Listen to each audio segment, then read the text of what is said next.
On today's Mega News. Oh hey, DiVE remembered who the real poster girl of the game is. And oh wait, that's it for today, besides manga and merchandise. Anyway, enjoy the quick Rockman-X DiVE news roundup. Let's rock.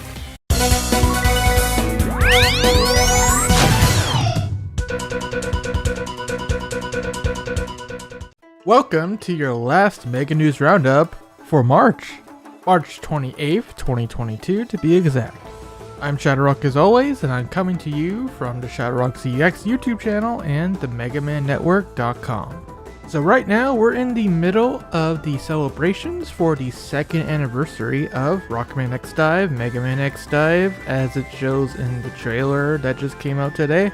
Wait, holy crap, they really did use the Mega Man X DiVE logo. In a Capcom Taiwan trailer, no less. Okay then.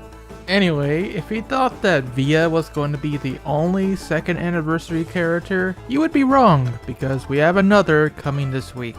And fair enough, it's the main navigator herself, RiCO, in the form of the new alt, RiCO Celebration. And I gotta say, from a design standpoint, this may be my favorite RiCO alt, period. It's very much inspired by the Chinese New Year holiday. You have dragons, which I love, and they even kept the tie. Overall, it's just a really nice design. Although they still managed to include a hint of jiggle physics in that animation there. Oh, and hey, they actually animated her mouth. You don't see that often in DiVE, if at all. Huh, neat. Now we just need to see some actual lip syncing, right? Now for her skills. Like I said, there is a dragon theme going on here, Chinese New Year, whatnot. So skill 1 is Ice Dragon Dance. Hey, at that point, why not reference Kingdom Hearts? Dance, water, dance! So, true to the name, RiCO performs a Hadouken essentially, releasing a ice dragon with a tracking effect that ignores terrain. In other words, it's pretty much identical to Leviathan's own ice dragon skill. So it ought to be pretty dang strong. Then you have skill 2, Flame Dragon Rise, which is essentially a Shurioken. What is that, like the 4th character now that can do that? Capcom, your Street Fighter bias is showing again. So aside from that, the trailer reveals that when you use the skill, it can also launch sky lanterns with a tracking effect. In addition, you have the True Key status that reduces damage and recovers HP. Overall, she seems like a very well-balanced character, having both a ranged attack and a melee one. I don't know if she's gonna be as broken as Via is right now, but hey, we'll see. Her banner will be out this week, March 30th. Speaking of Via, by the way, I'm sure you've all been eagerly anticipating my thoughts on him after the latest Summon the Dark Blue Hunter event. So before we get into it, I 100% still stand by what I said last time, that it's not cool to be hitting on your implied brothers and sisters, whether they're biological or not. That said, this latest event had an interesting distinction in the dialogue. Now they're referring to them as like brothers, like sisters. So whether due to bad translations, which let's be honest, this game's translation is very, very bad, or maybe the devs caught on to what we're all talking about, the English dialogue at least has backtracked a little bit, saying, yeah, they're like brothers and sisters, and that's about it. There was another interesting development at the end of the event, where Via was trying to downplay the fact that he goes woo over all the women, asking RiCO if she could take that part of his personality out of his Hunter program data. And it's like, alright, fair play. Via, you have slightly redeemed yourself. Just slightly though. I mean, it's still weird and creepy to be hitting on someone even if you consider them like a sister. In fact, especially because you consider them that way, it's weird. But now because they're using that distinction there, it's passable? Kinda? So in conclusion, Via, you're still a big weirdo, but you did redeem yourself a little bit in this latest event. I do have to give you credit for that, buddy. Oh, and for you smart Alex that said I'm looking too much into the story of this game, well yeah, of course I do. I'm a megatuber. That's kind of my job. Oh, and during the plot of the latest events, they hinted at Via having a dark and sad past, which I'm like, you don't say, Sherlock. It's not like you've been hinting at another side to VIA since the very beginning of this plot. 2 years running, by the way. So the question still remains, when is he going to do the thing? Maybe in year 3 we'll finally see it. And before we get off the topic of DiVE, I may as well mention what came out last week besides the VIA banner. We had some new Jacob elevator stages which culminated into a fight against Split Mushroom. Except this time he could summon turrets to help him out. The fight was already really hard in DiVE to begin with, but now it's pretty crazy. Especially when he has literal hundreds of life bars. Then you had not 1, but 2 anniversary capsules. I forgot to mention that in the banner artwork for the latest event, VIA was holding the anniversary ticket, which you can indeed earn from the event to turn in for some free pulls. And then in our mailbox every day, we get a super ticket for the 2nd anniversary banner. And for each of these banners, there is a guaranteed S-rank character or weapon in it for you, depending on how many 10 pulls are done. Personally, I haven't gotten anything new out of these anniversary capsules yet, but I did get some nice patches, so there's that. Can't really complain about it now that patches are even more useful for those DNA codes, which characters like Kai, Super Bass, and Dark Mega Man EXE have recently gotten. Sheesh, as if Super Bass even needed DNA. Which reminds me, this latest update for DiVE last week came with some funny bugs. For example, one of the skills in Dark Mega EXE's DNA code doesn't work properly. And then if you hop over to the character select screen and click on bit, as his animation starts up, it just crashes your game. No, I'm serious, we tried it on stream, it just happened. So that's a fairly big oversight.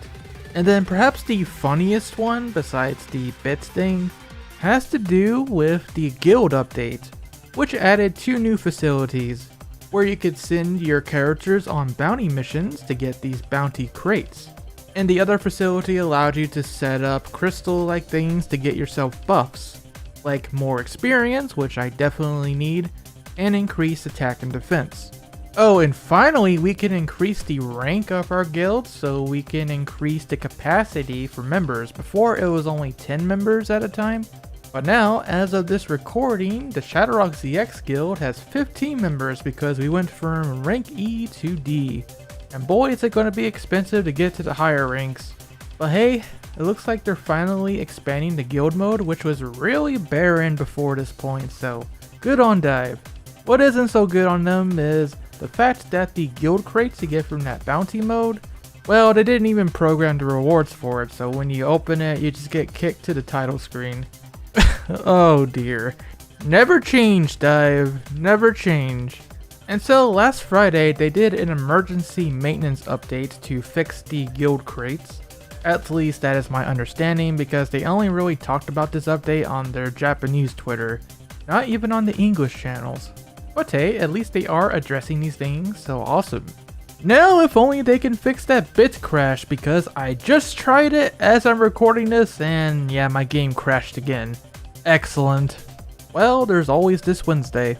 If somehow these bugs did not sway you from the idea of spending money on this game, during the anniversary events, they do have these interesting gift packs. One for characters and one for weapons. What makes it so interesting is that for a mere $80 or so, you can get yourself a limited weapon or character of your choosing. And yeah, it's at least way cheaper than getting the 25,000 elemental medals paid in order to spark for a certain character. But it's true, $80 is a lot to ask for. Unless, of course, you are a whale! So, whale at your own risk. At least they are letting you choose what you get, so it may unironically be one of the best deals this game has seen yet. At least if you are extremely desperate for that one character. But don't tell Capcom I said that, or they're gonna raise the price next time. As for who you should choose if you did go for this, I always gotta say it, Dive Armor X is pretty amazing for just about every mode. Super Bass is also good for every mode, especially with that DNA code that lets him heal now. Yeah, I think that covers the main highlights for all the stuff up to now. Once again, RiCO Celebration, the second DiVE Fest character we've gotten over the last 2 weeks, is out this Wednesday. And it's going to be the second week of the Summon the Dark Blue Hunter event, so get ready to do all the difficulties all over again. That pretty much wraps it up for the deep log news. So let's finish things off with some quick merchandise and manga news. If you enjoyed the Mega Man Nanoblock figures, well, you may like this too. Bluefin has announced the new Mega Man Nanoblock Mininano collection. And true to their name, the Mininanos are mini compared to the regular Nanoblocks. This July, you can expect the first wave, which consists of Mega Man, Proto Man, Rush, Cutman, a Met, and Airman. So if you like the idea of Mega Man characters going Lego essentially, even though they're not really Legos, well, this may be just for you.